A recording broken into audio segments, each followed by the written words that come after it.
WNST, Towson, Baltimore, and Baltimore Positive. All of our Wise conversations brought to you by our friends at Wise Markets. We've been talking about the Wise for School program. We got Halloween coming up, pumpkin ice cream. So our appreciation to our friends at Wise Markets. Also, our friends at the Maryland Lottery. I always make Don jealous when I wear my State Fair shirt because he still doesn't have one. I'm going to get you a Beaumont shirt, dude. We'll go do the show at the Beaumont one day. Yeah, right? I hear you. I hear you. Checks in the mail. I got it. All right. Well, I'll talk to Evan about that. Maryland Lottery sponsoring our fantastic Maryland Crab Cake Tour. We're going to be at Nick's Grandstand Grill this week, Mother's last week, and we're going to be in this guy's district.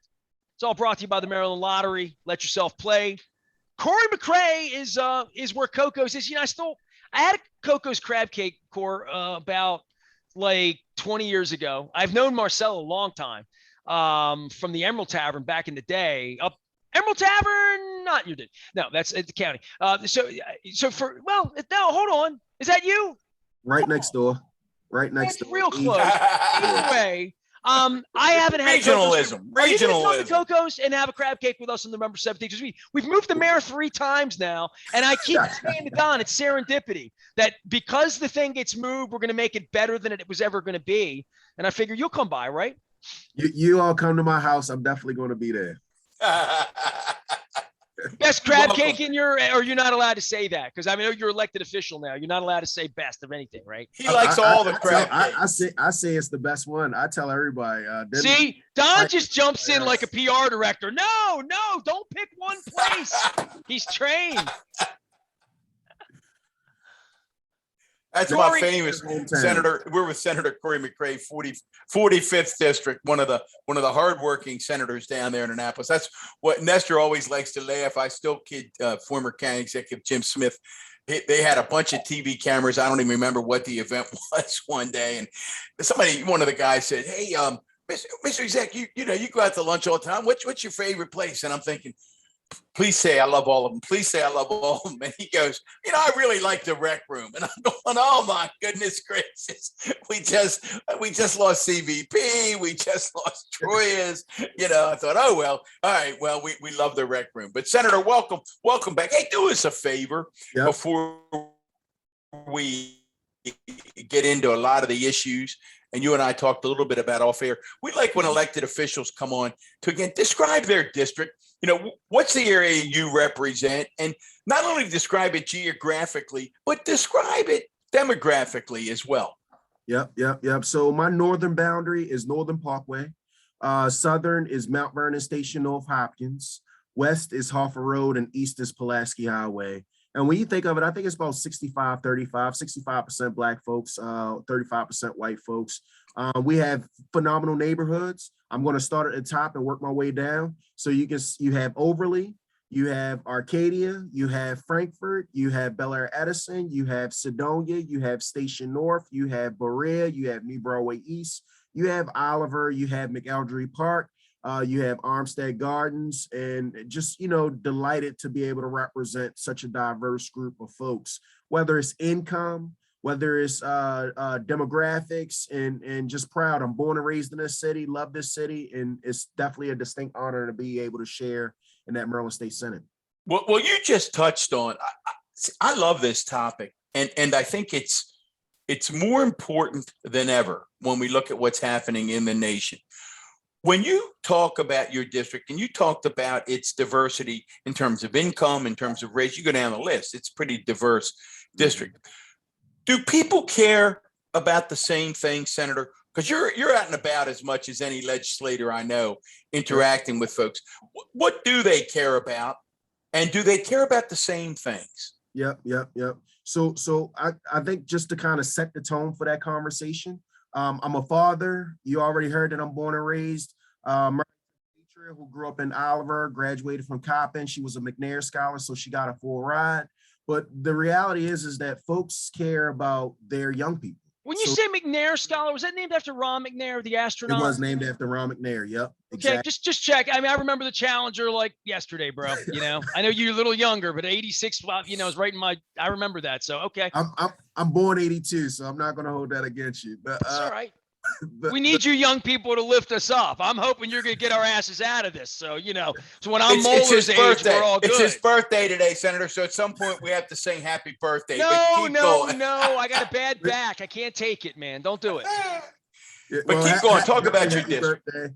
And I think that when you talk about what do people care about, I do think that, yes, it does cross lines. They care about public safety.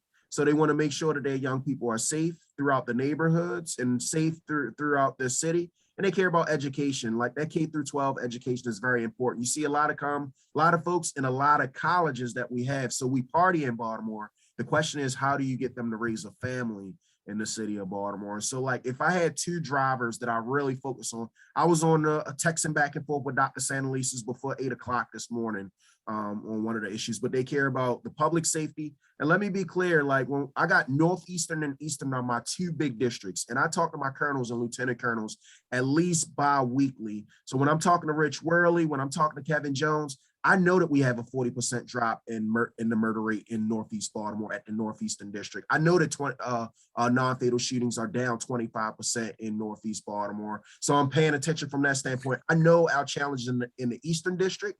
I know that we had a rough 3 weeks. I know that before that, the major in the Eastern District, we have crime down in single digits in the Eastern District, but I'm following this very, very intensely because that is what my constituents care about. And how do we move that barometer each and every day? Well, Cory I don't McCray's think our guest here. I just want to reset from 45. Yeah, go ahead. And well, I mean, Cory, you represent so many people in so many areas that are true to me. Like I can't begin to, I know every one of those roads. My dear friend, I'm going to be over by Coco's. I had a girlfriend in the neighborhood. I grew up in that neighborhood with my cousins on weekends off of Tyndale, Yep. all of that, right?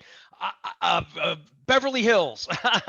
Folks would not know Tyndale unless you knew Baltimore. That's a small street too. So I know. Yeah. Well, it's right by the park. It's just Yep. It's beautiful. Sig lives on Eastwood, right around the corner. He'll be coming over for the mayor on the Eastwood, 17th. another small one. Well, you know what? I'll tell you this. Morgana kissed me at Herring Run Park right there in your district. So Is that your first girlfriend?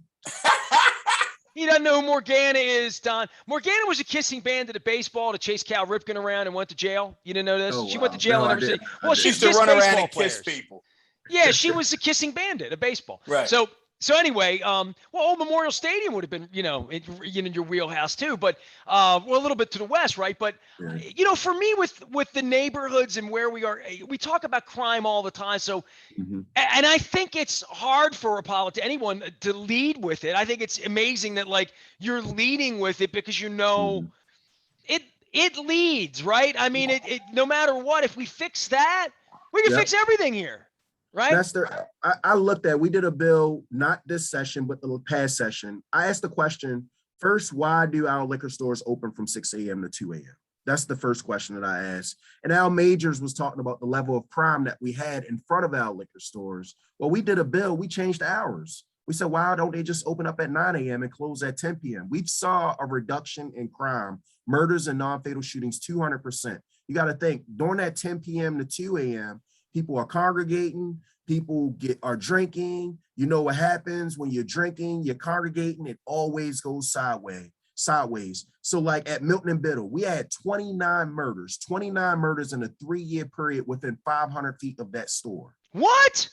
Whoa. Hold on, man. Stop. Say that again. So for 3-year period at Milton, at the intersection of Milton and Biddle, we had 29 murders in that time frame. At Preston, Big Bills, we had 19 murders in that time frame. We went up there, we did the bill, we did it with the Eastern District, we did it with Berea, we did it with Oliver, we did it with New Broadway East, McElderry Park, and we've seen a 200% drop. We get the stats every month to show us what does crime look like at these intersections. And I think that's one of the direct contributors to why we do at least have single-digit number drops in the Eastern District at that moment. Well, Senator, I want to pick up on that because you and I talked offline about some of these issues, and I look forward to talking to the mayor again. I'm very fond of the mayor. Mm-hmm. I think one of the things missing, and you can say, Don, you're all wet, and we welcome people to do that on Baltimore Positive. I think one of the things missing in Baltimore City, particularly right now, is an initiative to tell the story Hmm. and brand it and let people know that there is an energy around crime fighting. Because I think when I talk to people, and I'm out and about a lot, they think the city has sort of thrown its hands up and said, Yeah, I was at an "That's event the on thing we can Sunday, do." and I, had suburban people say, "I haven't been back to the city in a while." Right. They're letting everybody run wild, everybody kill everybody. I'm like, driving the city every night. The hell's wrong with you? I walk around here. We had a plague last year, and it looked like a plague. I mean, there was crabgrass growing up in front of the Hyatt, literally. I mean, everything was shut down, but every city in the world looked like that last year. I quite frankly was very heartened, Cory, driving through your district. Now I'm thinking about it, right around this time last year, as to how nice the city looks in many, many, many places. And let me be very clear. So I'm gonna talk about this public safety piece, and then I'm gonna move on to some great great things that's going on in the district. That's what we want you to do. Yep. So like, folks wouldn't know that we have the Eastern District Intelligence Center. So just was over at the precinct on Friday. Talk with Major Lindsay, had the folks, the commanders out there to be able to go through and talk about the 5 people that's working in there, the intelligence that we're using, and being able to see the cameras right then and there, and being able to divert our police in the right direction when things are happening, being able to, a lot of the things that's going on at the intelligence center. We have intelligence centers at Southwestern. We have one at Western. Like I talked about the one at Eastern, and several months ago, the one at Central came online. So I've mainly watched the 2 districts that hold my jurisdiction. I need to know each and everything that they're doing to make sure public safety is going in the right direction. But also, I think about some of the things that are going on in a good way. EBDI, 88 acres, and you've watched as this project has been going on for 20 plus years at this moment, but it's actually catching fire. Tell folks what that is, Senator. Yep, that's the East Baltimore Development, Inc. But that's where they had 88 acres. It was Governor O'Malley. It was Mayor Dixon at the time. They came together collectively from a state, city, and Elijah was also definitely involved. So Congressman Cummings was definitely involved, but making sure that we can change the trajectory of East Baltimore, and doing that through housing, doing that through retail, doing that through green spaces and things of that nature. So you see the shift. If you go in East Baltimore, it does not look like it did. We have a hotel. We have a 4-acre green space that is well used. Where's that location? So you're talking about like Washington Street, Washington, Wolf, Ashland Avenue, in that footprint. So you have a brand new school. Principal Peter Cannon is doing a phenomenal job in lifting the direction of our young people and their trajectory. They just talked about the soccer field that they built over there at Henderson Hopkins from that standpoint. But you've seen where they've taken housing, they've taken education, they've taken green spaces. I've even went to a couple restaurants down there. So you've got 1,000 Degrees, the one that I patronized just a couple days ago, pizza place. But like, you've seen that shift in that direction. We've got PSO. PSO, for those folks that don't know, is in Old Town. So I represent the Old Town. Ferguson has Perkins projects in his districts. But you've watched that shift where Danny Hinton are working to change the trajectory right there in those 3 communities. We've got the work that's going on the Hoff Road corridor with Sam Polikoff that's doing that piece of it. We've got Benny over there on that Bel Air Edison corridor, and we've got Nehi right there in the 4x4. So we've got a significant amount of activity. We got Ellen Jane over there in Station North that's doing some phenomenal things. We got a lot of good activity going on. We've got TRF. The Rebuild Metro is what their name called now. But you've seen how Sean Klosky and Johnson Square have collectively come together. The churches started this back in Oliver and Greenmount West. But when you watch the population shift with our census, you saw that in Johnson Square, the neighborhoods that they're working in is not going in the wrong direction. They're actually holding their own and going in the right direction. Senator, I love these stories. And I'm so glad you actually reached out to me and said, Don, we got some good news happening. Baltimore Positive, that's what you guys are about. And I said, getting you right on. Why? Here's my challenge to you is I think they're great stories.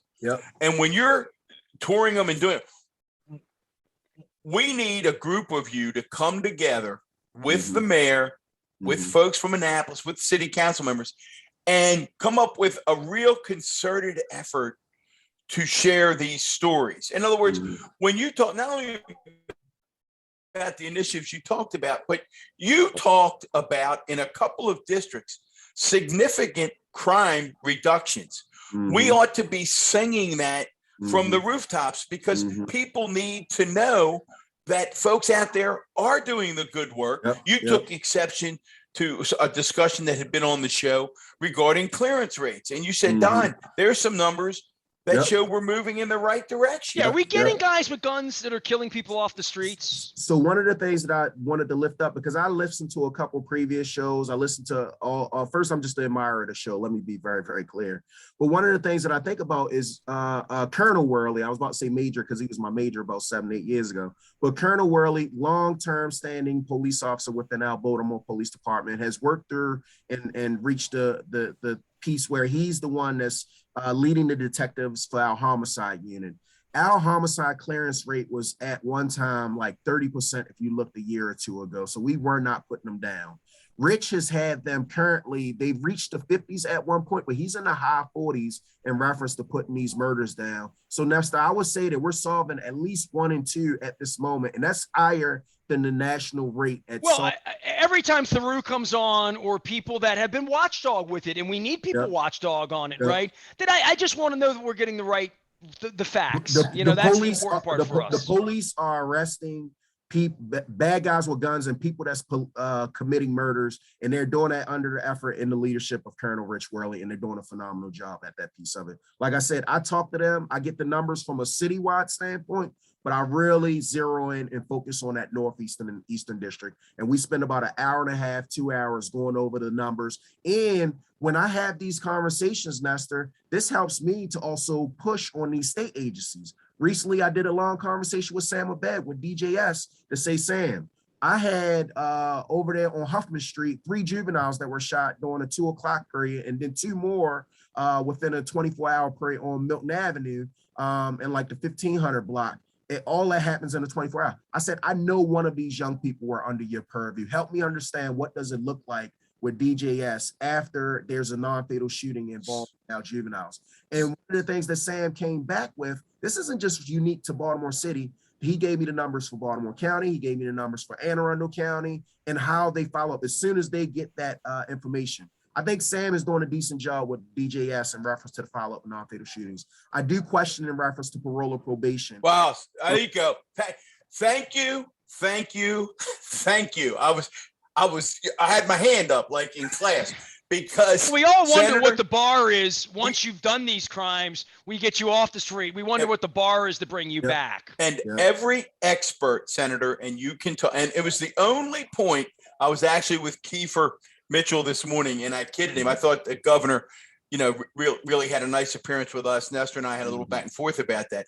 The only point he got a little bristly with me, I don't know if you heard the interview, was when I asked him about parole and probation, because every criminal justice expert we talk to says, Don, and Nestor, the thing that would have the most immediate impact, would be upping the ante in parole and probation. We know who the guys and gals are, and it's a state responsibility. And we know how likely it is when you come out with no resources and you've been in jail, what your resources to be fed. So what are you going to do to try to make that happen, Senator? So this past session, 2021 session, we worked with the Senate President's Office. Jake, I chair. So for folks that don't know, I sit on the Budget and Tax Committee. That's one of 13 senators. But I have the unique opportunity to chair Public Safety, Transportation, and Environment, that subcommittee. So one of the things that we did was we put in budget language to make sure that we can zero in on parole or probation. Jake was one of the ones to help me with the language. We got Mike Powell involved in this situation. That's program evaluations. Mike's a numbers guy. Been talking to Mike, been talking to Delegate Clippinger. And what happens is typically when program evaluation zeroes in on, it's not like they're doing an audit, but this is our light way of doing an audit and going in there and putting a telescope in that space. And they typically come back with some form of recommendations in reference to what we would need to do. The reason why we put in the budget language, when we looked at the people that were being shot or murdered, at least 1 in 3 of them were under the purview of parole or probation. And we want to get a better understanding of like what is happening in reference to the supports that are out there for the people that are under the purview. How often are they checking in from that piece of it? And like, what does that after response look like? But Mike Powell does a phenomenal job, and I know that they're going to have some recommendations. This should be out in December, so we're all patiently awaiting that report that comes out, because we'll still have enough time to put legislation in. Cory, you said the people that are getting shot are also the people coming out of jail. That's correct? So people being hunted after being in jail. They're still intertwined in that system, and we're looking at least 30+% is the folks that are, like I said, in a non-fatal shooting or in a murder that's under the purview of parole and probation. So it's shot or be shot once you get out of jail, right? That's two separate problems, but sort of the same.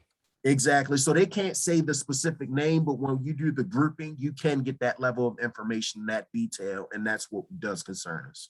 Well, Senator, before we let you run, I was blown away really by some of the resources that you and your colleagues were able to bring back to Baltimore City and to your district during the last session. I want you to talk a little bit. I mean, things jumped out at me, like you got $5 million for a new convocation center at Morgan. You know, you got $500,000 for Roberta's house, $750 for the Blacks and Wax. I mean, the list goes on and on. Talk about some of the things that you're very proud of and how you were able to secure those funds. Yeah. So first, this was the best year that I've had in all 7 years because of President Ferguson's unique ascension to the Senate president. It opened up opportunities for other spaces within the Maryland State Senate. This being able to serve on that budget committee, Don, I could not speak to like the deep dive in the learning that goes on just from a standpoint of me. I was able to get 21 bills across that finish line policy wise, but also, as you stated, the appropriations are equally as important, especially to a district that needs it a great bit.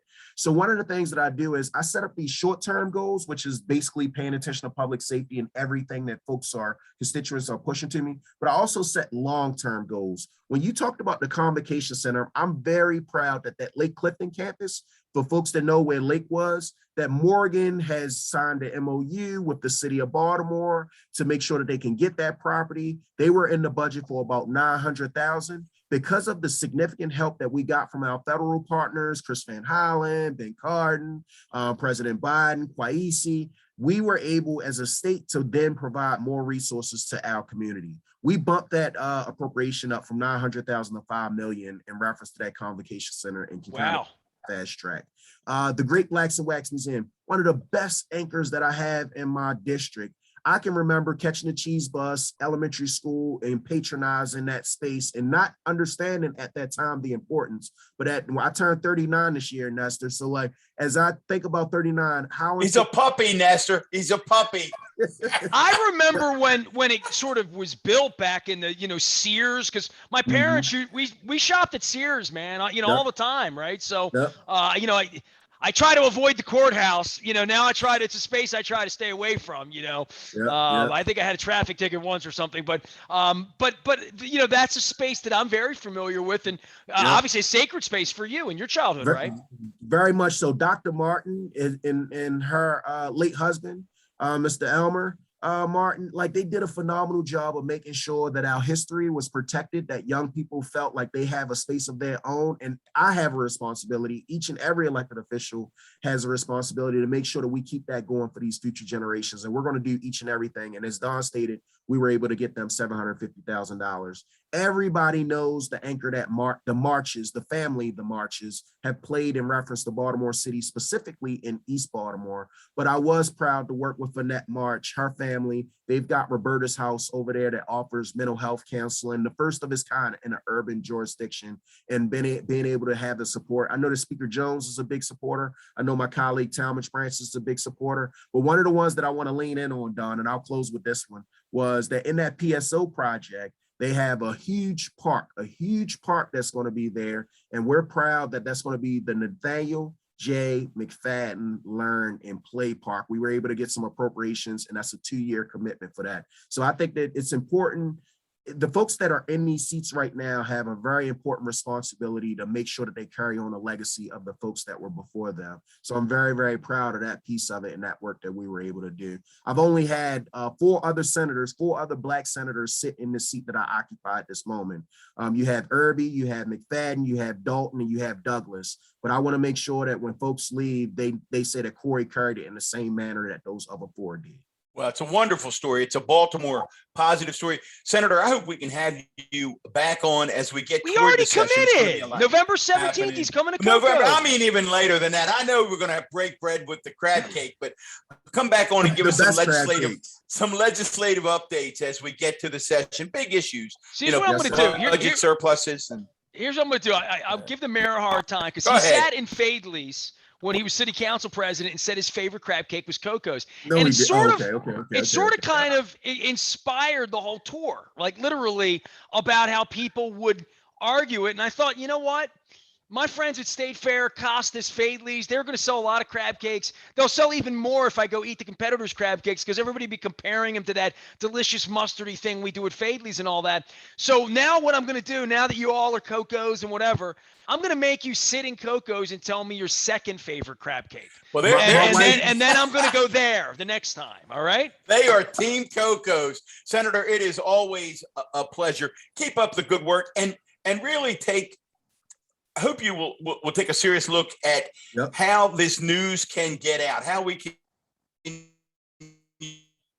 use the news media, both traditional and non-traditional. We want to do our part to help you, but let's get it to a broader audience and say Baltimore City back, regardless of what people think. All right, there you go. Cory McCray, 45th District. We will be with the mayor. It is the Maryland Crab Cake Tour. It is presented by the Maryland Lottery. Let yourself play, and we'll be doing that on November 17th. That's a Wednesday. We're at Nick's Grandstand this week. Next week, I'll have a location, I promise. That's the other thing, Cory. There were plenty of crab cakes to go around, so I need recommendations from everybody. So, I already looked up 1,000 Degrees Pizza Hero at 1831 Ashland. So I Google everything when it comes to food. I mean, I'm skinny, but I'm not looking to stay that way. We are WNST AM 1570 Towson, Baltimore, and we never stop talking Baltimore positive.